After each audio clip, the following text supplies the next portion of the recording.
Here we go again, Sean. Oh boy. Here we go again. All right. I'm excited today. I'm often excited about these, but I'm excited today because I actually have some fun coffee today. But I'm going to make you wait. So you go ahead. You tell me. Well, first of all, welcome everybody. I'm so excited about my coffee. I forgot. Thank you guys for joining us again. Caffeinated Q&A. This is Tuesday edition. So we're going to be talking about some tools that we use. So again, tools are not the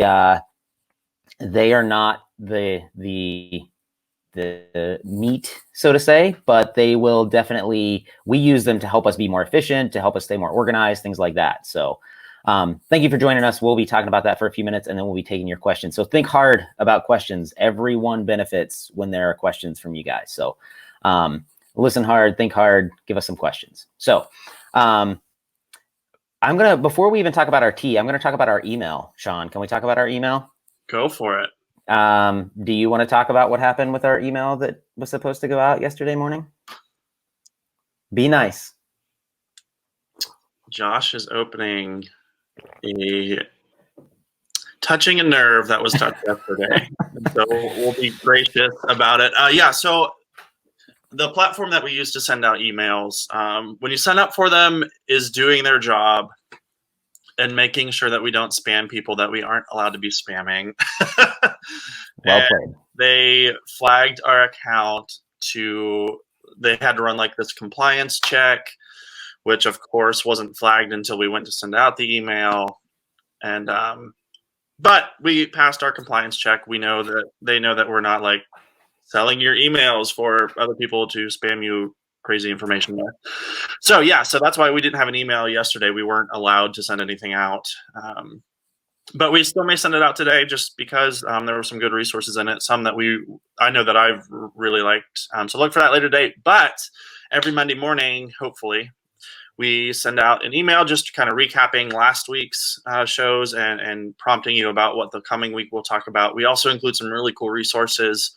One of the ones this week we included there's a book that Josh and I are reading right now called A New Brand World. And the former head of marketing for Nike and Starbucks, same person at two different companies, kind of walks through how he builds brands. And so it's been really good. But so look for that email. Sign up at ghostcreative.com/live if you aren't already, and you'll get some really cool notes and resources that way. Yeah, and I think there's a lesson in what Klaviyo did because one, they're trying to do the right thing. They're making sure that no one is spamming people via email because we're all tired of that. But we talk so much about communication, and I think where I would recommend to them they improve communication a little bit is the users that were on our list were on our list. And so they didn't flag our account literally until Sean clicked send this email. And then they said, oh, by the way, you can't send emails. There was no notification prior to that our list had been flagged until we went to send an email. So again, I think this is a really good example of reactive versus, kind of the presumptive communication where you say, listen, we think there might be a problem with your account. If they would have let us know 24 hours in advance, you would have gotten your email Monday morning. But now we had to kind of scramble yesterday and get a little bit of a bad taste in our mouth about the way Klaviyo handled it to get our emails back online. So guys, communicate early. When you know there's an issue, nobody likes to be the bearer of bad news, but worse than getting bad news is getting bad news too late. So great. Thank you, Klaviyo, for the example of communication. Overall, great platform, though. We'll talk about that. Okay, tea. What do you got, Sean? Yeah, so different brand this week, but it's still another chai. Again, gotta love a good spiced tea. It's Organic India. Oh, wait, no. Tulsi? I don't know. Some brand that makes chai tea. Cool. Okay, and this is what I have this week. So you told me that you weren't as boring. I'm not as boring. Oh boy. Is this less boring? We went with the world, you can see it right down here somewhere, if I can move it the right way, the world's strongest ground coffee. So we went with Death Wish coffee this week. It's supposed to be super highly caffeinated. Now, full disclaimer, I'm not telling you that you should drink this. I'm pretty like caffeine resistant. So I guess we'll find out in the next 15 minutes if I'm like all over the place, that I'm not as caffeine resistant as I thought. It's actually really good. I expected it to be bitter because it's so strong, but it's not. It's very smooth. So kudos to Death Wish Coffee. That's cool. All right. At least your coffee game has improved. Yeah, it has. And my Black Rifle coffee that Max recommended should be here before Friday's show. So we'll have that one on Friday as well. I feel like you may have crossed the line into, or at least getting closer to, the bougie life. I need to figure out how to get back across that line. The club. All right, enough bougie life. Let's get into this. So we're going to talk about tools, and really the majority of the tools we use, one, I'm not super heavy on tools because I think people use tools as excuses. So I think people say, man, if I could just find the right tool to create better content, then I would create more content. And that's just not true. It's just a lie we tell ourselves as an excuse out of fear for not creating content. I'm going to tell a Seth Godin story, and much to the chagrin of my wife, she hears too many Seth Godin stories, but he actually tells the story of Stephen King, and Stephen King would go across the country and he would do these seminars about writing and how to be a better writer. And he said, inevitably, somebody would raise their hand and they'd say, Mr. King, what type of pen or pencil do you use when you're writing? And he's like, you completely missed the point. You use the pen or pencil that works best for you. That's not the hard part. That's just an excuse for not doing the hard part, which is the actual writing. And we do the same thing. We can laugh about that story, but we do the same thing with social media. If I just found the right tool for video editing, I would post more. No, you wouldn't. If you're going to post more, you're going to post more now. Okay. So I want to get that excuse out of the way. The tools are not the thing. If you have a phone, or a computer, you have everything you need to post. These are just tools we try to use to help up our game and keep us more efficient and organized. So first, 4 types of content. There are really four basic types of content. So there's written content, and there's photos, there's graphics, and there's videos. So we're going to talk a little bit about how we create and manage each one of those. So let's dig into written. Really, there's short, medium, and long form. So the tweet is the essence of short form posts. So Twitter did increase the length of a tweet. It was 140 characters. They doubled it. So it's now 280 characters, but it's still very short form. And I think this gets underutilized because people think that you have to have some amazing 500-word post before anyone's going to listen. But short sound bites of your thoughts are amazing, right? And an easy way to get started with this, if you don't have any of your own thoughts yet, is to post quotes. So we post quotes. We do it in written form sometimes. And we post quotes of other people, and we post quotes of ourselves. Now, the important thing is, how do you get those quotes?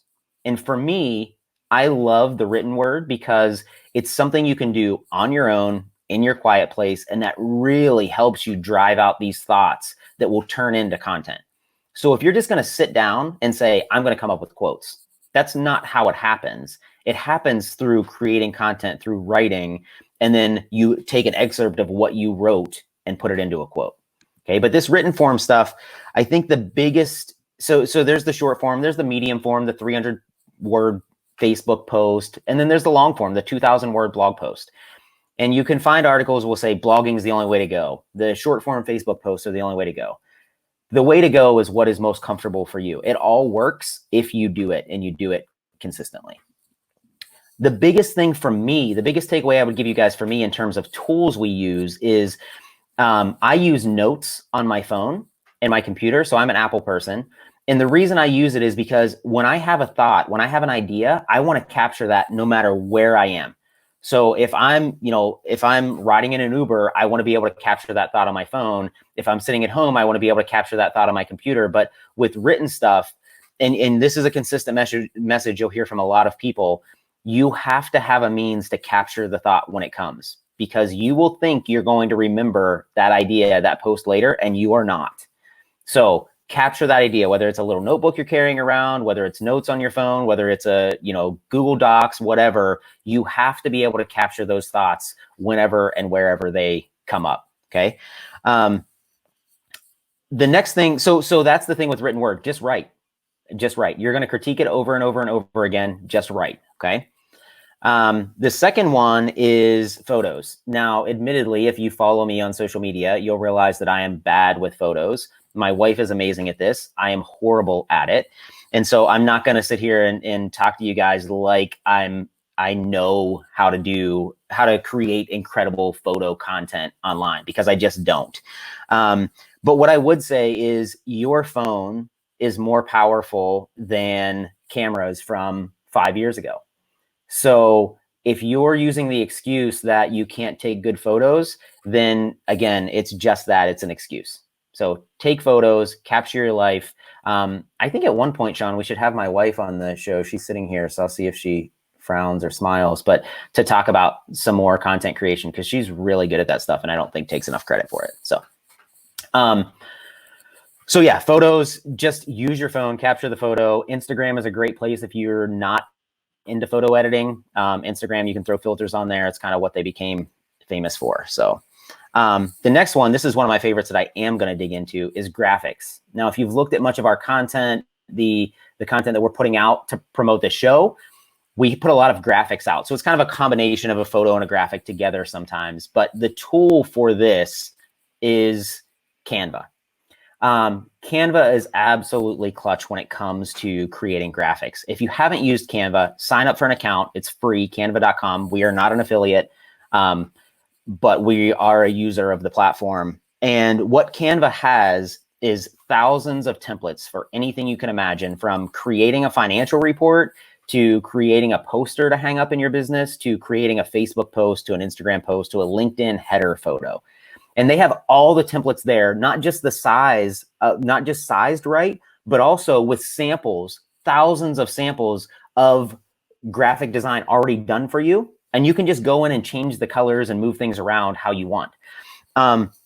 So the two things that I love about it are, one, the one that I mentioned, that there are templates already created for you. So if you say I'm not a graphic designer, cool, Canva did all of the graphic design work for you.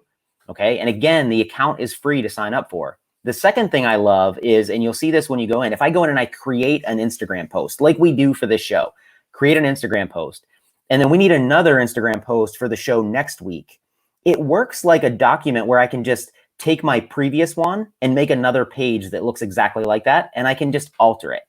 So I can really take one format, one idea, one style of post, and very, very easily recreate that.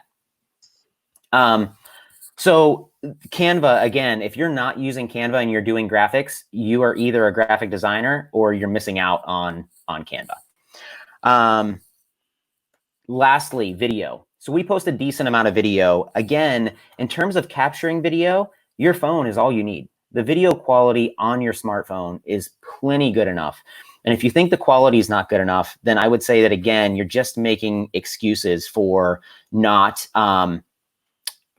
creating content, because the quality is fine. It's really the content that matters way more than the quality of the video. You can video edit if you want to, but you definitely do not need to. And if you're posting videos consistently, I'm sure you can attest to that you don't need highly edited video to do well, but you do need unique thoughts. I don't want to hear you just say the same thing that everybody else is saying. So we just use our phone for the majority of the video that we do. And then we do use Final Cut when we edit videos. So Final Cut is an Apple product. We do use that. But you don't need to worry too much about the quality. Of course, there's some minimum bar on level of quality, but it's really the content quality that matters. Now, the one other thing I would invest in for video is I would invest in you don't even need an expensive one, a cheap tripod and a cell phone holder for your tripod. And that saves you from awkwardly trying to set your phone up and balance it against the right thing and it's falling down while you're taking the video. It's a lifesaver and a time saver to have just a cheap tripod with a cell phone mount on it. That way you can just set your video up. You don't have to worry about it. And you're not thinking about your phone falling over. You can think about what you have to say. All of those tools that we talked about, there's free versions of all of them. So again, no excuses. The last thing I'm going to talk about is how do we manage our content. So that's how we do our content creation. Really basic, really basic. But the way we manage our content is we use a tool called Loomly, and has been a lifesaver because what it allows us to do is create our content calendar. And then so we can go in and schedule all of our posts ahead of time. We can upload all our graphics, we can put all our text in, and it really allows us to plan out our social media. And then we can post to Facebook, LinkedIn, Instagram, Twitter, all from Loomly. So we can put all of our content in there. We can get it scheduled. We can see like, man, we need 2 more posts for next Tuesday. And you can put the content in there. You can schedule it. It'll post for you. The other thing that I love about Loomly is I can create a post to go on Facebook and LinkedIn and Twitter. But then Loomly allows me to edit each one of those posts individually so I can contextualize it for the platform, because the people that are reading on LinkedIn are different than the people that are reading on Instagram. So if in Loomly, I can create one post and then edit the text for each one of the individual platforms. Here's a big thing about, so there's a lot of these planning tools. Loomly, we actually pay for. It costs us about $100 a month. And so there are free tools out there as well, and we can put some in the email that we send out. But make sure that it has this feature. Loomly allows us to download all of the content that we posted. So if we decide to move to another platform, we don't lose all the content that we posted to Loomly. They let us download everything before we move. Make sure if you're going to use a platform like this, that it allows you to do that. I think that's about all I have for the way we do it. Again, we run a marketing agency and we do this for clients. And so for some of them, we use higher end cameras and things like that. But generally, we keep a very simple approach to creating and managing content because we want it to be manageable. If you have some really complicated process for creating and managing content, you're just not going to do it. I know we're not going to do it. So that's kind of our approach to it. Sean, do you have thoughts on any of what we just talked about? No. Perfect. So you've used Loomly a little bit. What do you think about Loomly? Because I'm a fan, but I also have talked to you about changing. So yeah, so I'm very efficiency driven. I like process. I love streamlining kind of process and things like that. And so from that perspective, Loomly's been nice because you really truly build like a base post. So you say you go and you essentially build like one post. Mm-hmm. And you can tailor that one post to 4, 6, 8 different platforms, and it just auto posts for you, which is really nice. Yeah. And so especially if you're we've talked before that master one platform first, post really well and really effectively on one platform before you go to multiple. But if you are managing multiple platforms, a tool like Loomly is something you should definitely consider. Yeah. Yep. All right. Awesome. Let me know what questions you guys have. Are there any questions that came in while I was rambling? Yeah. So we have, let me get back up to it. People are asking for a little bit more depth on a couple other things. So okay. Chrissy asked this question. Is there an easy app of for getting rid of background in photos? So can we broaden that a little bit and just talk about, are there apps specifically that use for photo editing in general? Yeah. So getting rid of backgrounds in photos, we can scrape up some, to be honest with you. I haven't used many of them because I've never found one that works extremely well. We use a tool called GIMP. GIMP. It's essentially a free version of Photoshop. So again, it doesn't do everything that Photoshop does, but when you're talking about removing backgrounds, GIMP is a free download. It works on Windows, on Mac, whatever. And so GIMP, what it allows you to do is there's one tool that you need to use. And actually so the photos that we've been putting on our YouTube channel for our cover photos, my son has been doing those and he's using GIMP to take out the background, and he learned it in 10 minutes. And so there's one tool where you essentially zoom in and you draw around the person and then you cut out the background. So you can zoom way in, so you can just like draw a line around. It's super easy. If you need help with it, I can get you a tutorial on it, but, we use GIMP to cut out backgrounds. Again, there are other tools we've seen, but I haven't found any that work, and inevitably I get frustrated with them and I just go back to GIMP. So if I take a photo and I need to cut myself out of it, it probably takes with GIMP less than 10 minutes to do it. And that's if you have a messy background. If you have a clean background, it takes you 30 seconds.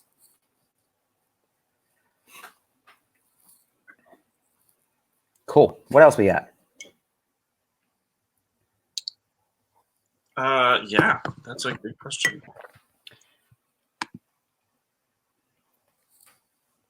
Chrissy asked a question. I'm just going to answer this one. How do I know if I'm on the email list? Well, I can say that I think looking at our list, you're not on our email list, Chrissy, which is okay. But if you're not sure and you sign up again, it won't send you 2 emails. It will just know that you're already on the list. So if you're not certain, you can put your info in again, ghostcreative.com/live, and it won't send you 2 emails. It will know you're already there. Yes, Chrissy, the hair, I know. So I had long hair for...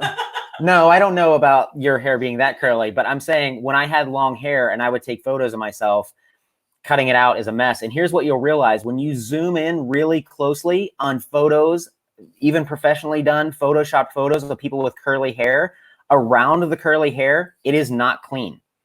It is messy because it's really, really, really hard to do. And the point of that is this. It doesn't have to be perfect, because there's been photos that you've seen of people with curly hair that are cut out and you didn't notice that the edge was messy. You'll notice it on yours because you're looking at it. But that's not the focal point when we look at photos. We look at people's eyes when we look at photos, or what they're wearing. We don't typically look at the ends of their hair. So it does not have to be absolutely perfect. Yeah. My wife was laughing at me because I said, I know, like my hair is as curly as Chrissy's, but that's not exactly what I meant. Girl, I know. So Josh, how do you come up with ideas on what kind of content to create, or how to create content? Yeah, so I briefly touched on this earlier, but for me, writing is something that I enjoy at times. Sometimes I don't, but writing really helps me to come up with new ideas. So writing, even just talking, like recording videos and talking, allows me to come up with new ideas. What most people find really, really hard, the way we think people work, is like Stephen King sits down and he just writes a book, right? Like he has the idea in his head and he just sits down. He's like, now I came up with it. Now I've just got to write it. There's a great book by Anne Lamott called Bird by Bird. And she talks in there about writing. How do you come up with ideas? You write what she calls I'll censor a little bit, but 2 bad pages a day. If you write 2 bad pages a day, if that's your goal, then you can be a professional writer. Now, I'm not trying to be a professional writer. So if I write 500 words a day and don't try to say, I'm going to write the 500 best words, I don't care about that. I'm just going to write 500 words. That leads to so many ideas, as opposed to how much time do you spend just sitting and thinking about new ideas. But when you start writing, to be able to write something down, you have to think through it. You can't write it down if you haven't thought through it, right? And so if you just start writing, it doesn't have to be published. Just write it. Like grab a pencil and paper and write. Open up a document on your computer and just write, and do it every day. Write 500 words a day. And I promise you, you will have new ideas.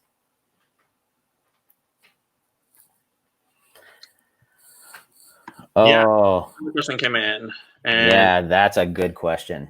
I like that question. Deal with actually pretty frequently. Yeah. So how do you feel about stock images versus live samples of product or people in your organization? I hate stock images. Now, I'll say that and say that I have used them in the past, but here's what I hate about them.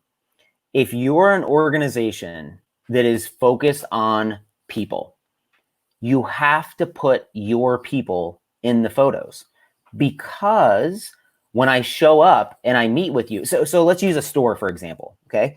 If it's a store and you're going to show me people shopping and there's a worker in the background and that is a stock photo, when I show up, I'm not going to see that person that's in the photo that's working there, right? And now there's a huge disconnect between what I saw online and what I saw in your store. The other thing is stock photos, no matter how good they are. So let me be clear about that. So what you're doing is you're breaking a potential connection, because on the flip side of it, if you take an image of somebody shopping in your store and the quality is not as good as a stock photo, but The person that works there is standing in the background of that photo. And then I walk into your store and I see that person, immediate connection, immediate, right? Immediate subconscious connection. There's no other good way to do that. The other thing is, I don't care how good your stock photos are, I can probably pick out about 98% of them as stock photos. Because we know, right? Like we know you're taking a picture and the background is not scenery from the area that you live in. Obviously a stock photo. That people are posed. We can tell when people are posed versus something is a live action shot. So I think stock photos really, really, really do more harm than good to brands.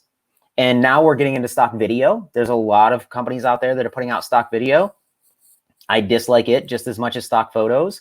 I would much rather see a mediocre real photo than a fantastic stock photo. I just think it completely breaks brand. Hey, can I tell you how I like to use stock photos though? Find a stock photo that you like and replicate that in real life. So if you're like, man, I just don't even know what to do for a photo for my business, go online to Pixabay, Pixabay, Pixabay or Pexels. Go online to one of those sites, tons of free stock photos, and find a stock photo that kind of represents what you want. Search for, retail store and be like, okay, that's how we need to take the photo. You can get the angle, you can get the lighting, you can do that. And then you go and take that photo in real life.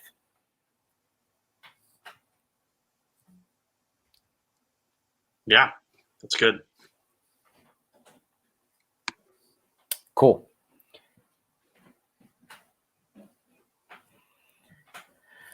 Yeah, we have clients that come often with stock photos, or they'll say, no, we'll just use stock photos there. I'm like, when people get a new website developed and they put stock photos in it, I'm like, man, you should have saved the $500 on the extra that you spent on the website and spent that money on photography, because a cheaper website with better photography would serve you better than an expensive website with stock photography.